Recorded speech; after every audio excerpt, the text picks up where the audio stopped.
हिस्सा लिया था, उस समय मैंने यही कहा था कि हमें कोई प्रदर्शन नहीं करना है, कोई हमें राजनीतिक जिस तरीके का ताकत दिखानी वो हमें नहीं दिखाना है। मुझे अपनी पार्टी के नेता से मिलकर जाना है, उनके घर निवास में जो परिवार के सदस्यों से मिलने जाना है। अरे यार तू बोझा भाई क्या बोल रहा है? इससे पहले भी 5 मिनट पार्टी के हमारे राष्ट्रीय प्रमुख महासचिव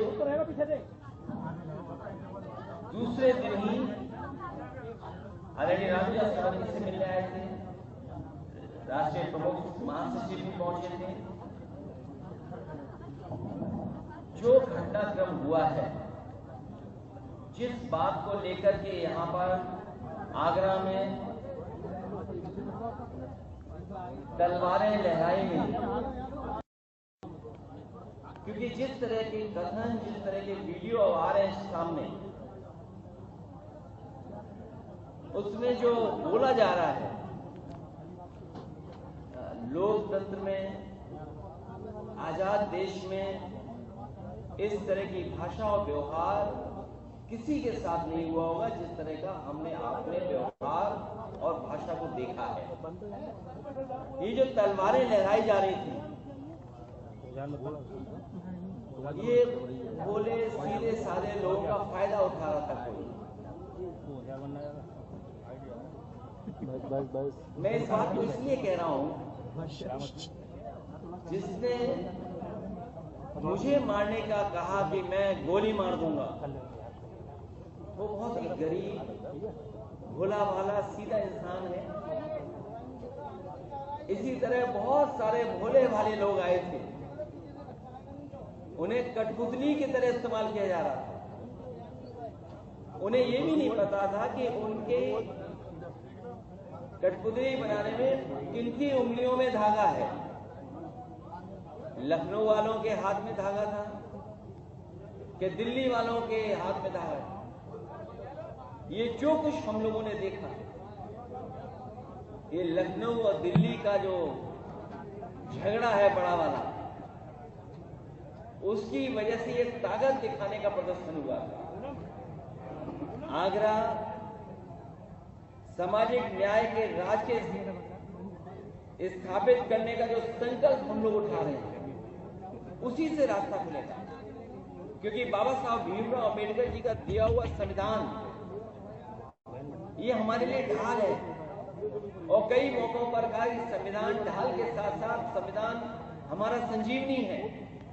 और अभी तक तो बाबा साहब भीमराव अम्बेडकर जी का संविधान हमारे सम्मान को, हमारे हक को, हमारे अधिकार को बचाते आया है।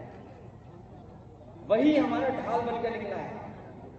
इसलिए मैं कहना चाहता हूं, सामाजिक न्याय का राज स्थापित करने का जो संकल्प हम सब लोगों ने उठाया है, उसके लिए हम आज से आगरा को सामाजिक न्याय की पीड़ितात्मक राजधानी के रूप में स्वीकार करने की घोषणा करते हैं। क्योंकि आगरा जैसी जगह पर ही संकल्प लेना हम समाजवादियों के लिए बड़ी बात है। आगरा पीढ़ी के मान सम्मान के संघर्ष का नया कुरुक्षेत्र बन करके निकला है। और हमारे पीडीए के सम्मान और पीडीए से जुड़े हुए लोगों को बहुत बार अपमानित होना पड़ता है। समय समय पर हम लोगों ने अपमानित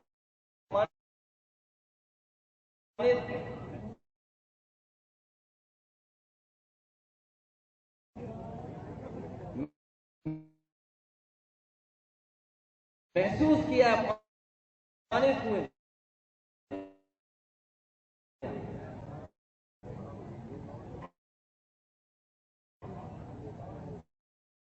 जो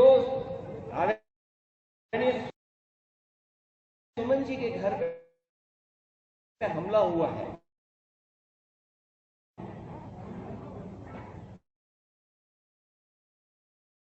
ये कोई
समाजवादी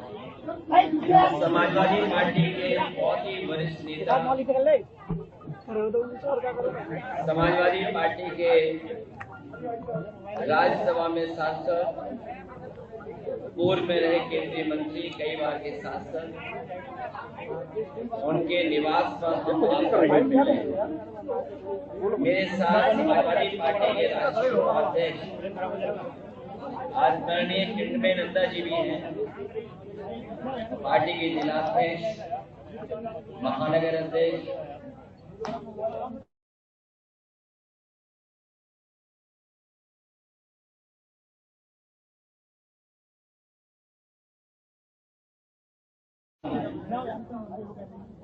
जिस समय मैंने आने का फैसला लिया था, उस समय मैंने ये कहा था कि हमें कोई प्रदर्शन नहीं करना है, कोई हमें राजनीतिक जिस तरीके का ताकत दिखानी वो हमें नहीं दिखाना है। मुझे अपनी पार्टी के नेता से मिलकर जाना है, उनके घर निवास में परिवार के सदस्यों से मिलने जाना है। अरे यार तू बोझा भाई क्या बोल रहा है? इससे पहले भी पार्टी के हमारे राष्ट्रीय प्रमुख महासचिव दूसरे दिन ही आदरणीय रामविलास पासवान से मिलने आए थे, राष्ट्रीय प्रमुख महासचिव भी पहुंचे थे। जो घटनाक्रम हुआ है, जिस बात को लेकर के यहाँ पर आगरा में तलवारें लहराई गई, बंदूकें भी लहराई गई, डंडे थे वो लहराए गए। सुना है कि वो शांतिपूर्ण तरीके से सम्मेलन करने की परमिशन सरकार ने दी, और उससे पहले आपने सबने वो तस्वीरें देखी जहां पर बुलडोजर से चल करके कई थानों को क्रॉस कर करके लोग यहाँ आए, तोड़ फोड़ से लेकर के हमला किया है। उनका इरादा क्या था? उनका इरादा ये भी रहा होगा कि जान ले लें, क्योंकि जिस तरह के कथन, जिस तरह के वीडियो आ रहे हैं सामने, उसमें जो बोला जा रहा है, लोकतंत्र में, आजाद देश में इस तरह की भाषा और व्यवहार किसी के साथ नहीं हुआ होगा जिस तरह का हमने अपने व्यवहार और भाषा को देखा है। ये जो तलवारें लहराई जा रही थी, ये भोले सीधे साधे लोगों का फायदा उठा रहा था कोई। मैं इस बात को इसलिए कह रहा हूं, जिसने मुझे मारने का कहा कि मैं गोली मार दूंगा, वो बहुत ही गरीब, भोला भाला, सीधा इंसान है। इसी तरह बहुत सारे भोले भाले लोग आए थे, उन्हें कठपुतली की तरह इस्तेमाल किया जा रहा था। उन्हें ये भी नहीं पता था कि उनके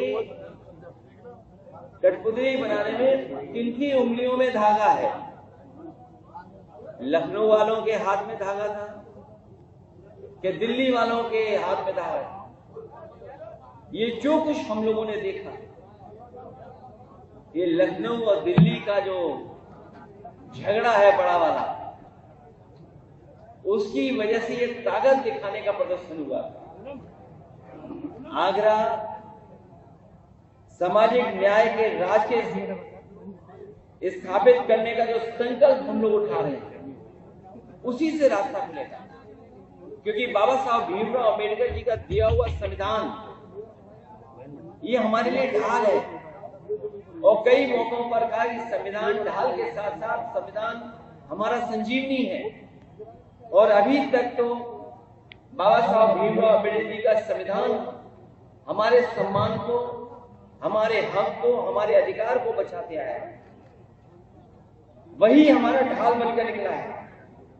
इसलिए मैं कहना चाहता हूं, सामाजिक न्याय का राज स्थापित करने का जो संकल्प हम सब लोगों ने उठाया है, उसके लिए हम आज से आगरा को सामाजिक न्याय की पीड़ितात्मक राजधानी के रूप में स्वीकार करने की घोषणा करते हैं, क्योंकि आगरा जैसी जगह पर ही संकल्प लेना हम समाजवादियों के लिए बड़ी बात है। आगरा पीढ़ी के मान सम्मान के संघर्ष का नया कुरुक्षेत्र बन करके निकला है और हमारे पीढ़ी के सम्मान और पीढ़ी से जुड़े हुए लोगों को बहुत बार अपमानित होना पड़ता है। समय समय पे हम लोगों ने अपमानित महसूस किया, अपमानित हुए हैं। जो आदरणीय सुमन जी के घर पे हमला हुआ है, ये कोई अचानक वाला नहीं था। आदरणीय सुमन जी के घर पर जो हुआ है हमला, वो बहुत सोच समझ करके हमला हुआ है, बहुत सोच समझ करके तैयारी के साथ हमला किया गया। ये कोई सुनने में आ रहा है, जो सुनने में आ रहा है, हो सकता है वो बात आप लोगों तक मुझसे पहले पहुंच गई हो। योगी जी की निगरानी में उनके एक सलाहकार और कुछ इंडिपेंडेंट स्वजातीय एमएलए जो राजस्थान के थे, इंडिपेंडेंट एमएलए को लखनऊ के एक बड़े होटल में बुलाया गया था। फिर इस मुद्दे की पटकथा उस सीएम के सलाहकार ने इन स्वजाती एमएलए के साथ मिलकर लिखी कि राजस्थान और यूपी के कुछ अराजक तत्व और योगी सेना को फंडिंग की ताकि ये माहौल बनाया जाए जिससे दो फायदे हों। आपने आगे बंबू लगा रखा है, केंद्र की बीजेपी सरकार को ये बताया जाए कि राजपूत योगी के साथ है और योगी की सीएम कुर्सी बनी रहे। यूपी में पीडीए और आगरा में मुख्यतः ज्यादा मुस्लिम निषाद और कुशवा समाज में एक डर पैदा किया जाए और खासकर पीडीए समाज में एक डर पैदा किया जाए जिससे ये अपने हक की आवाज उठाना बंद कर दें। इन सब के पीछे सरकार का सपोर्ट और फंडिंग थी। किसने खाने का इंतजाम किया, किसने टेंट का इंतजाम किया, कौन कुर्सी का इंतजाम करा रहा था, कौन हॉस्टल में रुकवा रहा था, कौन होटल में रुकवा रहा था, इस सबके पीछे सरकार का सपोर्ट और फंडिंग है। कई एजेंसियां जो योगी जी के सेना की गाड़ी के काफले नफरत वाले रील्स और अफवाहों की फोटो को वायरल करते हैं। आखिरकार ये वायरल कौन करता है, ये फोटो को, रील्स को? उसके पीछे कौन है, कौन फंडिंग कर रहा है? इन सब के तार कई जिलों से जुड़े हुए हैं जो मुख्यमंत्री जी के स्वजाती लोग हैं।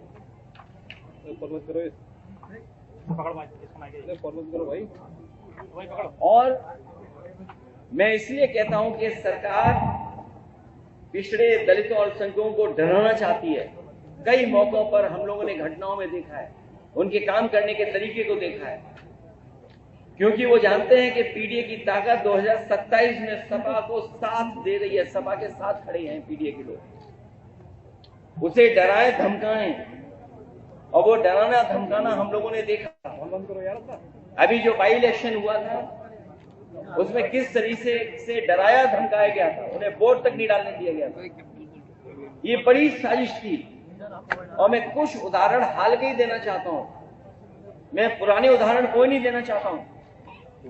किस तरीके के सरकार का व्यवहार है डराने का, मैं वही उदाहरण कुछ देना चाहता हूं। हालांकि कुछ बातें जो घटनाएं हैं उसमें कुछ मिलकर के कुछ और फैसले हुए हैं, लेकिन जो घटनाएं हम लोगों ने देखी और हाल में हुई हैं, इलाहाबाद में एक दलित को जला के मार दिया गया क्योंकि उसने जाति विशेष के लोगों के गेहूं काटने से मना कर दिया। क्या आज के आजाद भारत में जहां बाबा साहब भीमराव अम्बेडकर जी का संविधान हो, वहां पर ऐसी घटनाएं होंगी कि अगर गेहूं के काटने के लिए मना कर दें तो उसकी जान ले लेंगे जला करके? कल आगरा में अभी कुछ दिन पहले और कई दिनों पहले, कई वर्षों पहले भी घटनाएं हुई हैं। उन घटनाओं का मैं जिक्र नहीं करना चाहता हूं, कस्टोडियल डेथ की मैं जिक्र नहीं करना चाहता हूं, लेकिन कुछ दिन पहले आगरा में बारातियों और दूल्हे को घोड़ी से उतार के मारा क्योंकि वो बाबा साहेब अम्बेडकर जी का गाना बजा रहे थे। अगर गाना तेज था तो उसकी शिकायत की जा सकती है, लेकिन गाना आप क्या बजा रहे हैं नहीं बजा सकते हैं, और किस तरह का व्यवहार रहा। इसी तरह इटावा में निषाद युवक को उसके फेसबुक पोस्ट के लिए मारा और अभी तक कोई कार्रवाई नहीं हुई है। अभी हाल ही में फेसबुक पोस्ट लिख दिया, फूलन देवी को लेकर के कुछ लिख दिया, उसको मारा और अभी तक मारने वालों पे कोई कार्रवाई नहीं हुई है। आजमगढ़ में एक दलित दंपति पुलिस से कह रहा था कि आप चल के मेरी बेटी छुड़ा दीजिए। जाति विशेष के दबंगों ने उसे बंधक बना लिया, उसका रेप कर रहे थे। बताइए आप किस युग में हैं? हम शायद ये भूल गए हैं, और इसलिए भूल गए हैं क्योंकि सरकार बाबा साहब भीमराव अम्बेडकर जी के दिए हुए संविधान पे नहीं चली, उस कानून को नहीं लागू कर रही है। जौनपुर में एक नफरती बाबा साहेब की शोभा यात्रा के दिन उनके झंडे को पैरों तले रौंद रहा था। ये घटनाएं हुई हैं।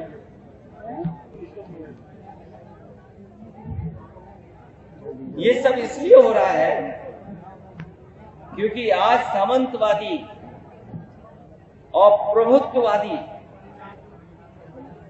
उनको पता है कि उनकी सरकार है, और अगर इस तरह का काम करेंगे तो उन पर कोई कार्रवाई नहीं होगी।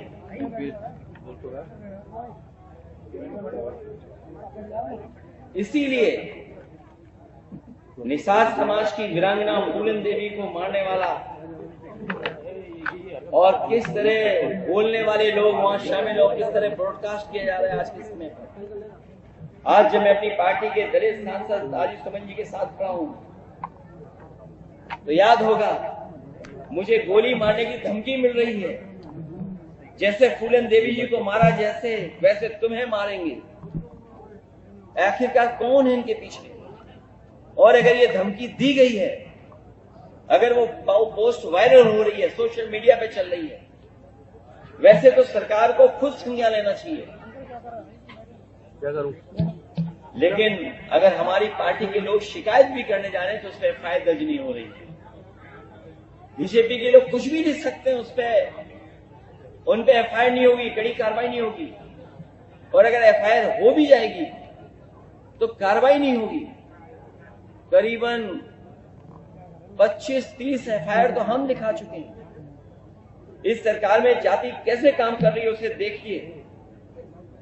सम्राट अशोक, जिन्हें कुशवाहा मौर्य समाज अपना भगवान मानता है, उनकी जयंती पर सौहार्दपूर्ण आयोजन, एक व्यक्ति ने तलवार से केक काट दिया, उस पर कार्रवाई हो गई, पर पुलिस ड्रोन की निगरानी में तलवार लहराती योगी सेना के लोगों को पूरे सम्मान के साथ कोई कार्रवाई नहीं हुई है। अगर कहीं कोई कार्रवाई हुई हो तो बताइए आप। और याद कीजिए क्या कहा जाता था जब पुरानी सरकार हुआ करती थी। एक बहुत प्रतिष्ठित चैनल की मैं न्यूज के आधार पे ये बात कह रहा हूं कि Yadav take over of UP police, मतलब यूपी की पुलिस में बस यादव हैं। ये एक प्रतिष्ठित न्यूज चैनल, और ऐसी कई फर्जी खबरें चलाई जाती थी। केवल एक नहीं खबर चलती थी, बहुत सी खबरें चलती थी। लेकिन आज जो आंकड़े हैं 2025 के, वो खबरें कहीं नहीं चल रही। आगरा में 48 थाने हैं, बताओ पीडीए कितने हैं इन थानों में। मैनपुरी में 15 थाने हैं जो सरकार के स्वजाती लोग हैं। मैनपुरी में 15 थाने हैं, 15 में 10 में हैं वो लोग महोबा में 11 थाने हैं, 6 में सिंह साहब लोग, पीडीए के केवल 3 हैं, चित्रकूट में 10 थाने हैं, जयतन में सिंह साहब लोग बैठे हैं। यूपी एसटीएफ के बारे में हम लोगों ने कई बार सवाल खड़े किए। 21 अधिकारी हैं, 11 सिंह साहब हैं, 3 केवल पीडीए हैं। और ग्राफ भी लाया हूं मैं, अगर आप चाहें तो ग्राफ भी मैं दे सकता हूं, दिखा सकता हूं।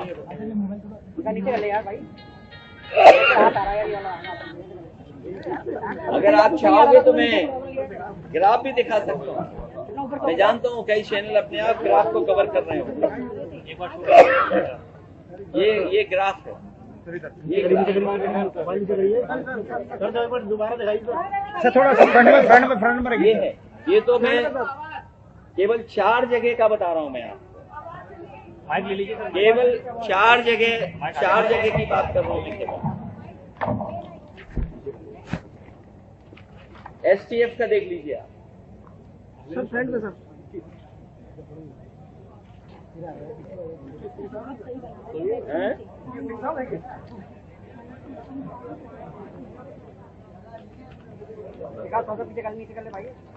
इसलिए मैं कहना चाहता हूं, जो बात मैंने पहले कही मैं फिर कहता हूं,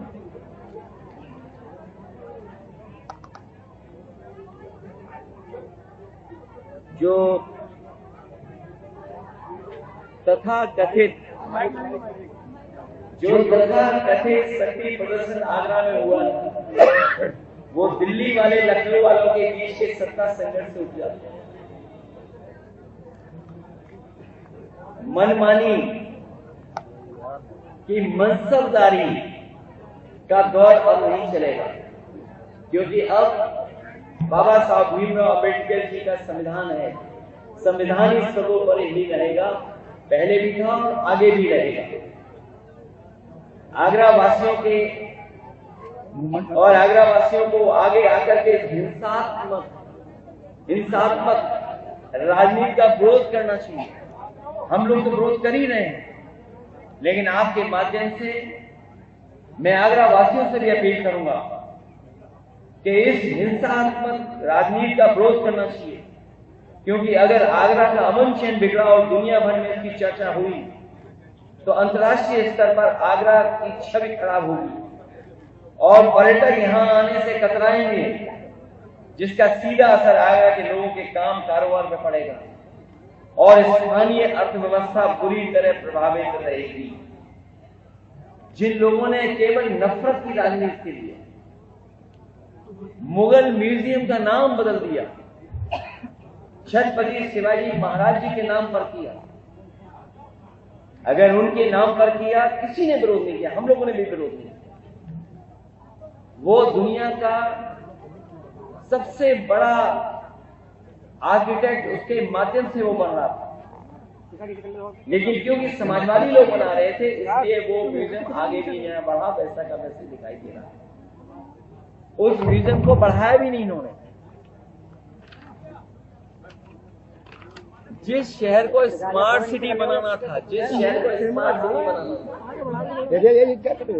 वो शहर जाम में फंस गया, उलझ गया जाम में।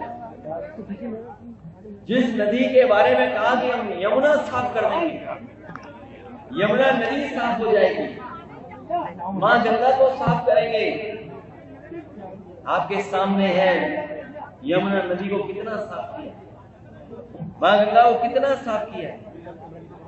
ये जो मेट्रो का विकास भी दिख रहा है, ये समाजवादियों की देन है। इसी तरह बड़े पैमाने पे इन्वेस्टमेंट आए, यार क्या कर रहे हो भाई? बहुत बड़े देश के एक उद्योगपतियों को लाने के लिए, एक बड़ा शहर बसाने के लिए संजय खां जी को भी हम लोग लेकर के आए थे, जमीन उपलब्ध करा दी। लेकिन सरकार की जो नियत और मंशा है उसके तहत काम कर करके उनका भी काम रोक दिया, आज तक नहीं हो पा रहा है। इसलिए मैं आपसे कहना चाहता हूं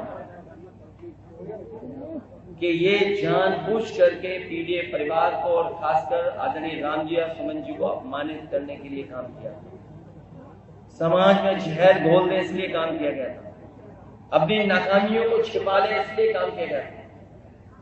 आज के लोकतांत्रिक देश में कोई नंगी तलवारें नहीं घुमा सकता। नंगी तलवारें और किस तरह का भाषा और व्यवहार का इस्तेमाल हुआ है जो आज भी सोशल मीडिया पे चल रहा है। और तब जब रामजी और सुमन जी ने, जो हमारी पार्टी के वरिष्ठ नेता हैं, उनकी कही हुई बात हाउस के रिकॉर्ड से निकाल दी गई, अगर रिकॉर्ड से जो बात निकाली गई वो किस तरीके से सर्कुलेट की गई सोशल मीडिया पे, ये जिम्मेदारी विपक्ष के लोगों की नहीं है। भविष्य में भी अगर कोई बात सदन में कही जाए, और सदन कम से कम वो प्लेटफॉर्म है जहां अपनी बात रखी जा सकती है, जहां एक पक्ष कहा जा सकता है, दूसरा पक्ष भी कहता है, और इतिहास में कई ऐसे उदाहरण है जहां सदन में न जाने कितनी बातें कही गई हैं, लेकिन सरकार की जिम्मेदारी बनती थी उसको नहीं फैलाएं। लेकिन सरकार जानबूझ करके भोले भाले लोगों को कठपुतली बना करके उनसे राजनीतिक लाभ लेना चाहती थी, उसमें कामयाब नहीं होंगे। पीडीए परिवार जागरूक हो गया है और आगरा में हम लोग संकल्प लेते हैं कि न्याय का राज के साथ साथ सामाजिक न्याय के राज की स्थापना के लिए हम पीडीए परिवार के लोग एकजुट होकर के लगातार काम करते रहेंगे। मुझे याद है इस सरकार की नीयत, जिस समय 17 में सरकार बनी थी, उस समय जो आरक्षण व्यवस्था लागू थी वो आरक्षण व्यवस्था अलग तरह से लागू थी। सुप्रीम कोर्ट के निर्देश और फैसले के बाद आरक्षण व्यवस्था और तरीके से लागू की गई थी। मुझे याद है कि जो मेरिट से भर्ती हुए थे नौजवान, उनका रिजल्ट कोर्ट में उलझा हुआ था। कोर्ट से जब फैसला आया और रास्ता साफ हुआ तो रिजल्ट डिक्लेयर हो गया, क्योंकि रिजल्ट पुरानी आरक्षण व्यवस्था के तहत हुआ था। इसलिए बड़े पैमाने पर पिछले दलित बच्चे जनरल में नौकरी पा गए थे, लेकिन इस सरकार ने 4 दिन बाद रिजल्ट बदल दिया।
आज हम सब लोग मोबाइल समाजवादी पार्टी के बहुत ही वरिष्ठ नेता,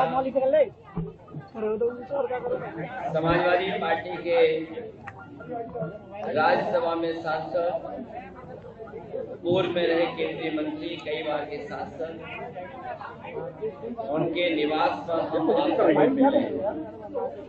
मेरे साथ समाजवादी पार्टी के राष्ट्रीय उपाध्यक्ष आदरणीय किरणमय नंदा जी भी हैं, पार्टी के जिलाध्यक्ष, महानगर अध्यक्ष और मथुरा के जिलाध्यक्ष, हाथरस के जिलाध्यक्ष और कई महत्वपूर्ण साथी हैं। जिस समय मैंने आने का फैसला लिया था, उस समय मैंने यही कहा था कि हमें कोई प्रदर्शन नहीं करना है, कोई हमें राजनीतिक जिस तरीके का ताकत दिखानी है वो हमें नहीं दिखाना है। मुझे अपनी पार्टी के नेता से मिलकर जाना है, उनके घर निवास में परिवार के सदस्यों से मिलने जाना है।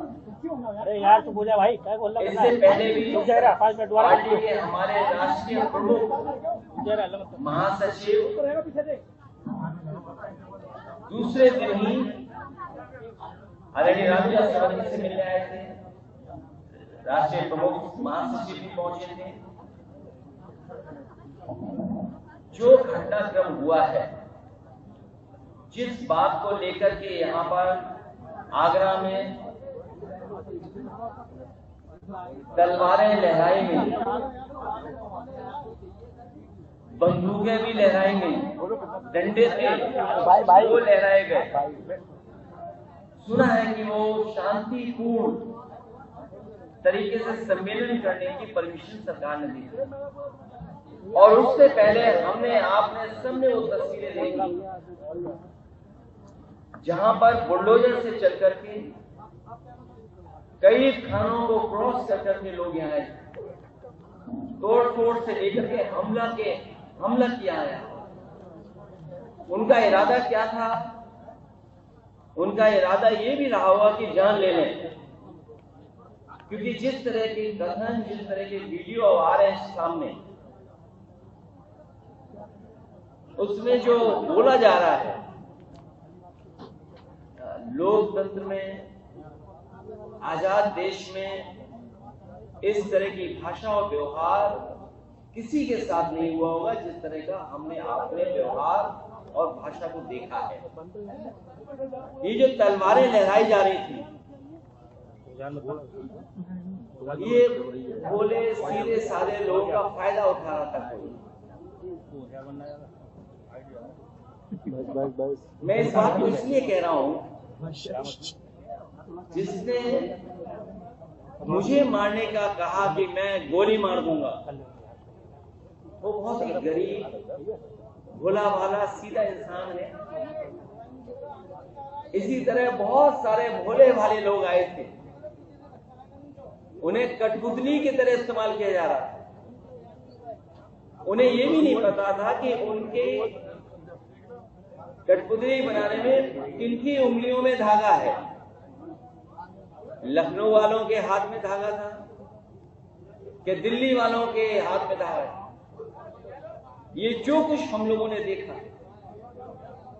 ये लखनऊ और दिल्ली का जो झगड़ा है बड़ा वाला,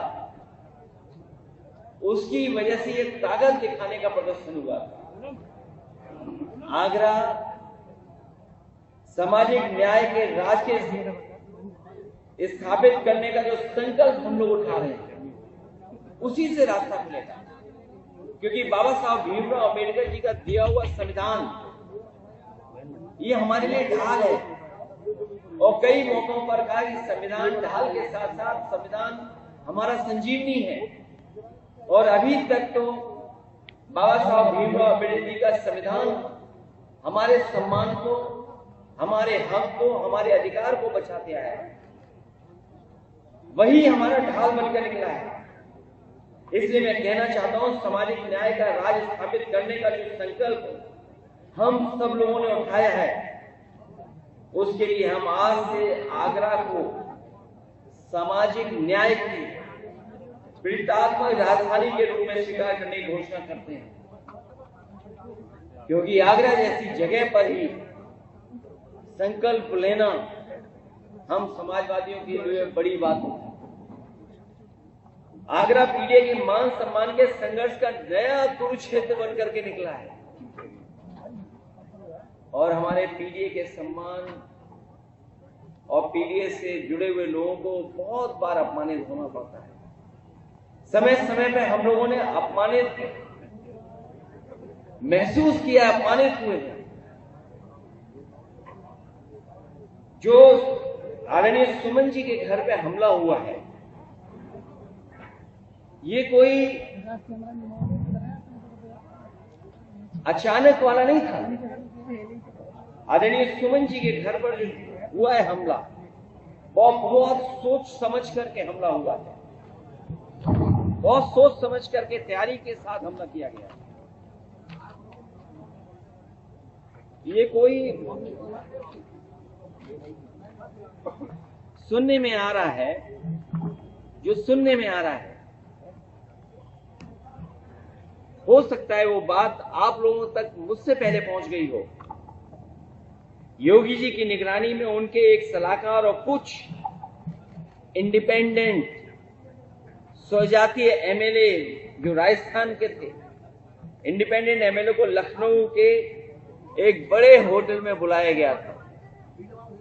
फिर इस मुद्दे की पटकथा उस सीएम के सलाहकार ने इन स्वजातीय एमएलए के साथ मिलकर लिखी कि राजस्थान और यूपी के कुछ अराजक तत्व और योगी सेना को फंडिंग की ताकि ये माहौल बनाया जाए जिससे दो फायदे हों। आपने आगे जम्बू लगा रखा है। अच्छा, और क्या? केंद्र की बीजेपी सरकार को यह बताया जाए कि राजपूत योगी के साथ है और योगी की सीएम कुर्सी बनी रहे। यूपी में पीडीए और आगरा में मुख्यतः ज्यादा मुस्लिम निषाद और कुशवाहा समाज में एक डर पैदा किया जाए और खासकर पीडीए समाज में एक डर पैदा किया जाए, जिससे ये अपने हक की आवाज उठाना बंद कर दें। इन सब के पीछे सरकार का सपोर्ट और फंडिंग थी। किसने खाने का इंतजाम किया, किसने टेंट का इंतजाम किया, कौन कुर्सी का इंतजाम करा रहा था, कौन हॉस्टल में रुकवा रहा था, कौन होटल में रुकवा रहा था, इस सबके पीछे सरकार का सपोर्ट और फंडिंग है। कई एजेंसियां जो योगी जी की सेना की गाड़ी के काफले नफरत वाले रील्स और अफवाहों की फोटो को वायरल करते हैं। आखिरकार ये वायरल कौन करता है, ये फोटो को, रील्स को? उसके पीछे कौन है, कौन फंडिंग कर रहा है? इन सब के तार कई जिलों से जुड़े हुए हैं जो मुख्यमंत्री जी के स्वजाती लोग हैं।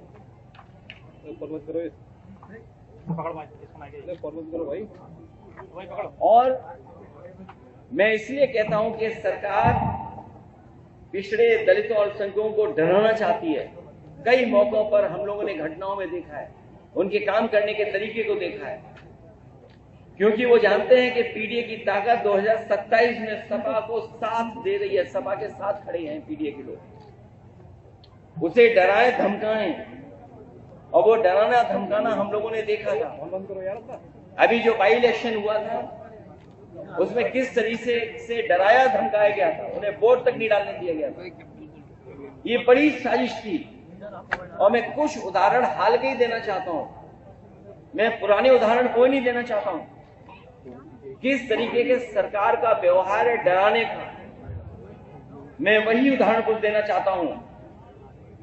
हालांकि कुछ बातें जो घटनाएं हैं उसमें कुछ मिलकर के कुछ और फैसले हुए हैं, लेकिन जो घटनाएं हम लोगों ने देखी और हाल में हुई हैं, इलाहाबाद में एक दलित को जला के मार दिया गया क्योंकि उसने जाति विशेष के लोगों के गेहूं काटने से मना कर दिया। क्या आज के आजाद भारत में जहां बाबा साहब भीमराव अम्बेडकर जी का संविधान हो, वहां पर ऐसी घटनाएं होंगी कि अगर गेहूं के काटने के लिए मना कर दें तो उसकी जान ले लेंगे जला करके?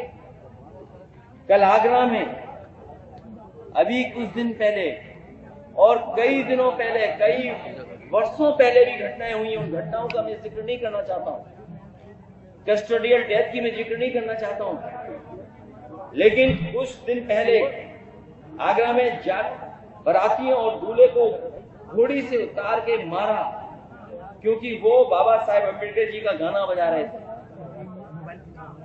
अगर गाना तेज था तो उसकी शिकायत की जा सकती है, लेकिन गाना आप क्या बजा रहे हैं नहीं बजा सकते हैं। और किस तरह का व्यवहार रहा। इसी तरह इटावा में निषाद युवक को उसके फेसबुक पोस्ट के लिए मारा और अभी तक कोई कार्रवाई नहीं हुई है। अभी हाल ही में फेसबुक पोस्ट लिख दिया, फूलन देवी को लेकर के कुछ लिख दिया, उसको मारा और अभी तक मारने वालों पे कोई कार्रवाई नहीं हुई है। आजमगढ़ में एक दलित दंपति पुलिस से कह रहा था कि आप चल के मेरी बेटी छुड़ा दीजिए। जाति विशेष के दबंगों ने उसे बंधक बना लिया, उसका रेप कर रहे थे। बताइए आप किस युग में हैं हम शायद ये भूल गए हैं, और इसलिए भूल गए हैं क्योंकि सरकार बाबा साहब भीमराव अम्बेडकर जी के दिया हुआ संविधान पे नहीं चली, उस कानून को नहीं लागू कर रही है। जौनपुर में एक नफरती बाबा साहेब की शोभा यात्रा के दिन उनके झंडे को पैरों तले रौंद रहा था। ये घटनाएं हुई हैं।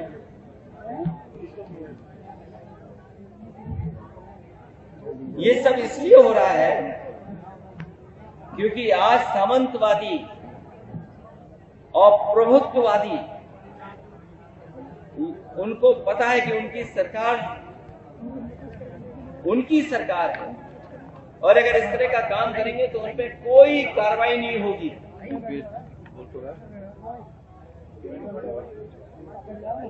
इसीलिए निषाद समाज की वीरांगना फूलन देवी को मारने वाला और किस तरह बोलने वाले लोग वहां शामिल हो, किस तरह ब्रॉडकास्ट किया जा रहा है आज के समय पर। आज जब मैं अपनी पार्टी के दलित सांसद राजू सुमन जी के साथ खड़ा हूं तो याद होगा मुझे गोली मारने की धमकी मिल रही है। जैसे फूलन देवी जी को मारा जैसे वैसे तुम्हें मारेंगे। आखिरकार कौन है इनके पीछे? और अगर ये धमकी दी गई है, अगर वो पोस्ट वायरल हो रही है, सोशल मीडिया पे चल रही है, वैसे तो सरकार को खुद संज्ञान लेना चाहिए। क्या करूं? लेकिन अगर हमारी पार्टी के लोग शिकायत भी करने जा रहे हैं तो उस पर एफआईआर दर्ज नहीं हो रही है। बीजेपी के लोग कुछ भी लिख सकते हैं, उन पे एफआईआर नहीं होगी, कड़ी कार्रवाई नहीं होगी। और अगर एफआईआर हो भी जाएगी तो कार्रवाई नहीं होगी। करीबन 25-30 एफआईआर तो हम लिखा चुके हैं। इस सरकार में जाति कैसे काम कर रही है उसे देखिए। सम्राट अशोक, जिन्हें कुशवाहा मौर्य समाज अपना भगवान मानता है, उनकी जयंती पर सौहार्दपूर्ण आयोजन, एक व्यक्ति ने तलवार से केक काट दिया, उस पर कार्रवाई हो गई, पर पुलिस ड्रोन की निगरानी में तलवार लहराती योगी सेना के लोगों को पूरे सम्मान के साथ कोई कार्रवाई नहीं हुई है। अगर कहीं कोई कार्रवाई हुई हो तो बताइए आप। और याद कीजिए क्या कहा जाता था जब पुरानी सरकार हुआ करती थी। एक बहुत प्रतिष्ठित चैनल की मैं न्यूज के आधार पे ये बात कह रहा हूं कि Yadav take over of UP police, मतलब यूपी की पुलिस में बस यादव हैं। ये एक प्रतिष्ठित न्यूज चैनल, और ऐसी कई फर्जी खबरें चलाई जाती थी। केवल एक नहीं खबर चलती थी, बहुत सी खबरें चलती थी। लेकिन आज जो आंकड़े हैं 2025 के, वो खबरें कहीं नहीं चल रही। आगरा में 48 थाने हैं, बताओ पीडीए कितने हैं इन थानों में। मैनपुरी में 15 थाने हैं जो सरकार के स्वजाती लोग हैं। मैनपुरी में 15 थाने हैं, 15 में 10 में हैं वो लोग महोबा में 11 थाने हैं, 6 में सिंह साहब लोग, पीडीए के केवल 3 हैं, चित्रकूट में 10 थाने हैं, जयतन में सिंह साहब लोग बैठे हैं। यूपी एसटीएफ के बारे में हम लोगों ने कई बार सवाल खड़े किए। 21 अधिकारी हैं, 11 सिंह साहब हैं, 3 केवल पीडीए हैं। और ग्राफ भी लाया हूं मैं, अगर आप चाहें तो ग्राफ भी मैं दे सकता हूं, दिखा सकता हूं।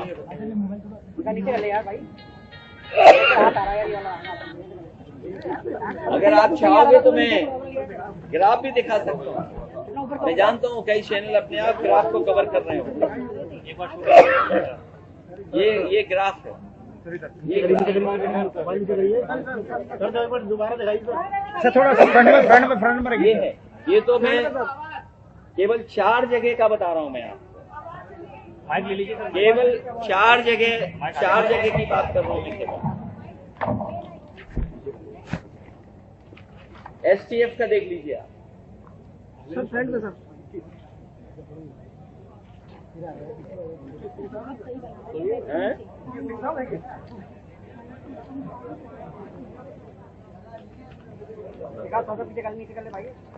इसलिए मैं कहना चाहता हूं, जो बात मैंने पहले कही मैं फिर कहता हूं,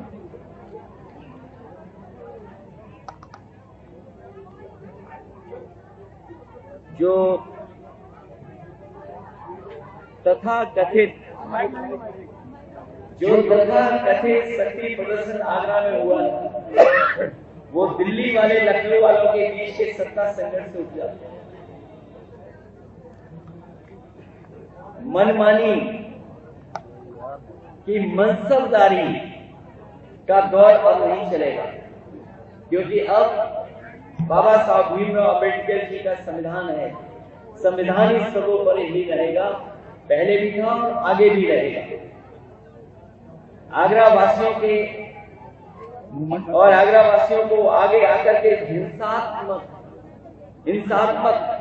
राजनीति का विरोध करना चाहिए। हम लोग तो विरोध कर ही रहे हैं, लेकिन आपके माध्यम से मैं आगरा वासियों से भी अपील करूंगा कि इस हिंसात्मक राजनीति का विरोध करना चाहिए, क्योंकि अगर आगरा का अमन चैन बिगड़ा और दुनिया भर में इसकी चर्चा हुई तो अंतर्राष्ट्रीय स्तर पर आगरा की छवि खराब होगी और पर्यटक यहां आने से कतराएंगे, जिसका सीधा असर आगरा के लोगों के काम कारोबार में पड़ेगा और स्थानीय अर्थव्यवस्था बुरी तरह प्रभावित रहेगी। जिन लोगों ने केवल नफरत की राजनीति के लिए मुगल म्यूजियम का नाम बदल दिया, छत्रपति शिवाजी महाराज जी के नाम पर किया, अगर उनके नाम पर किया, किसी ने विरोध नहीं किया, हम लोगों ने भी विरोध नहीं किया। वो दुनिया का सबसे बड़ा आर्किटेक्ट उसके माध्यम से वो बन रहा था, लेकिन क्योंकि समाजवादी लोग बना रहे थे, इसलिए वो म्यूजियम आगे भी यहाँ बढ़ा, वैसा का वैसे दिखाई दे रहा है। उस म्यूजियम को बढ़ाया भी नहीं इन्होंने। जिस शहर को स्मार्ट सिटी बनाना था, वो शहर जाम में फंस गया, उलझ गया जाम में। जिस नदी के बारे में कहा कि हम यमुना साफ कर देंगे, यमुना नदी साफ हो जाएगी, मां गंगा को साफ करेंगे, आपके सामने है यमुना नदी को कितना साफ किया, मां गंगा को कितना साफ किया। ये जो मेट्रो का विकास भी दिख रहा है, ये समाजवादियों की देन है। इसी तरह बड़े पैमाने पे इन्वेस्टमेंट आए, यार क्या कर रहे हो भाई? बहुत बड़े देश के एक उद्योगपतियों को लाने के लिए, एक बड़ा शहर बसाने के लिए संजय खान जी को भी हम लोग लेकर के आए थे, जमीन उपलब्ध करा दी, लेकिन सरकार की जो नियत और मंशा है उसके तहत काम कर करके उनका भी काम रोक दिया, आज तक नहीं हो पा रहा है। इसलिए मैं आपसे कहना चाहता हूं कि ये जानबूझ करके पीडीए परिवार को और खासकर आदरणीय रामजी और सुमन जी को अपमानित करने के लिए काम किया, समाज में जहर घोलने इसलिए काम किया गया था, अपनी नाकामियों को छिपा ले इसलिए काम किया गया था। आज के लोकतांत्रिक देश में कोई नंगी तलवारें नहीं घुमा सकता। नंगी तलवारें और किस तरह का भाषा और व्यवहार का इस्तेमाल हुआ है जो आज भी सोशल मीडिया पे चल रहा है। और तब जब रामजी और सुमन जी ने, जो हमारी पार्टी के वरिष्ठ नेता हैं, उनकी कही हुई बात हाउस के रिकॉर्ड से निकाल दी गई, अगर रिकॉर्ड से जो बात निकाली गई वो किस तरीके से सर्कुलेट की गई सोशल मीडिया पे, ये जिम्मेदारी विपक्ष के लोगों की नहीं है। भविष्य में भी अगर कोई बात सदन में कही जाए, और सदन कम से कम वो प्लेटफॉर्म है जहां अपनी बात रखी जा सकती है, जहां एक पक्ष कहा जा सकता है, दूसरा पक्ष भी कहता है। और इतिहास में कई ऐसे उदाहरण है जहां सदन में न जाने कितनी बातें कही गई हैं, लेकिन सरकार की जिम्मेदारी बनती थी उसको नहीं फैलाए। लेकिन सरकार जानबूझ करके भोले भाले लोगों को कठपुतली बना करके उनसे राजनीतिक लाभ लेना चाहते हैं, उसमें कामयाब नहीं होंगे। पीडीए परिवार जागरूक हो गया है और आगरा में हम लोग संकल्प लेते हैं कि न्याय का राज के साथ साथ सामाजिक न्याय के राज की स्थापना के लिए हम पीडीए परिवार के लोग एकजुट होकर के लगातार काम करते रहेंगे। मुझे याद है इस सरकार की नीयत, जिस समय 17 में सरकार बनी थी, उस समय जो आरक्षण व्यवस्था लागू थी वो आरक्षण व्यवस्था अलग तरह से लागू थी। सुप्रीम कोर्ट के निर्देश और फैसले के बाद आरक्षण व्यवस्था और तरीके से लागू की गई थी। मुझे याद है कि जो मेरिट से भर्ती हुए थे नौजवान, उनका रिजल्ट कोर्ट में उलझा हुआ था। कोर्ट से जब फैसला आया और रास्ता साफ हुआ तो रिजल्ट डिक्लेयर हो गया, क्योंकि रिजल्ट पुरानी आरक्षण व्यवस्था के तहत हुआ था। इसलिए बड़े पैमाने पर पिछले दलित बच्चे जनरल में नौकरी पा गए थे, लेकिन इस सरकार ने 4 दिन बाद रिजल्ट बदल दिया।